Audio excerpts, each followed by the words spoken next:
Ekitabo ky'Omubuulizi Eshura 12.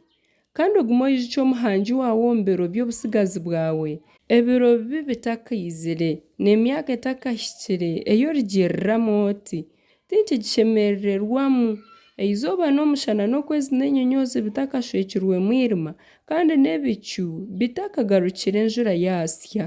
Obunaku bw'abarinzi b'enju baritetema, n'emanzi zikabundabunda. Abasi bakarerera habw'okuba bakye, n'abarikuringuririza omu dirisa amaisho gakagiibwaho oruho.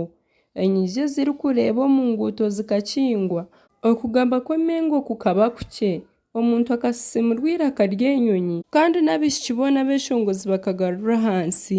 Baryatiine ekiri ahaiguru, kandi ebirikutiinisa biryaba biri omu muhanda. Omurozi guryarabya, eseenene ziryarusya, n'ebirikwetengwa biryahwaho.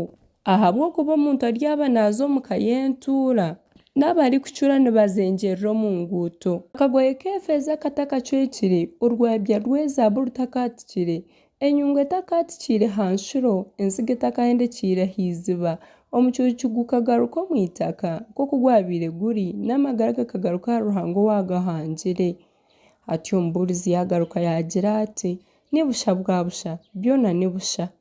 Omugasho gw'okutiina Ruhanga. Bwanyuma kandi omubuulizi ahabw'okuba omunyabwengye yagumizamu kwegyesa abantu okumanya, yateekateeka enfumu nyingi, yazeetegyereza, yazitebeekanisa. Kandi omubuulizi yasherura ebigambo ebirikushemeza, yahandiika ebigambo by'amazima n'omutima gugororokere. Ebigambo by'abanyabwengye ni nk'emihunda, kandi ebigambo by'omuriisomwa ebiteeriinwe hamwe ni nk'emisumaari ehamire. Kandi mwana wangye oyerinde ekintu kyona ekitari ebyo. Okuhandiika ebitabo bingi tikugira bugarukiro, n'okwega munonga kurusya. Oku nikwo kuhendera ebigambo, ahabw'okuba byona bikahururwa. Tiina Ruhanga oyorobere ebiragiro bye, ahakuba ekyo kyonka nikyo omuntu ashemereire kukora, ahabw'okuba Ruhanga ryacwera orubanza ekintu kyona ekyakozirwe, n'ekintu kyona ekyasherekirwe, yaba kirungi nari kibi.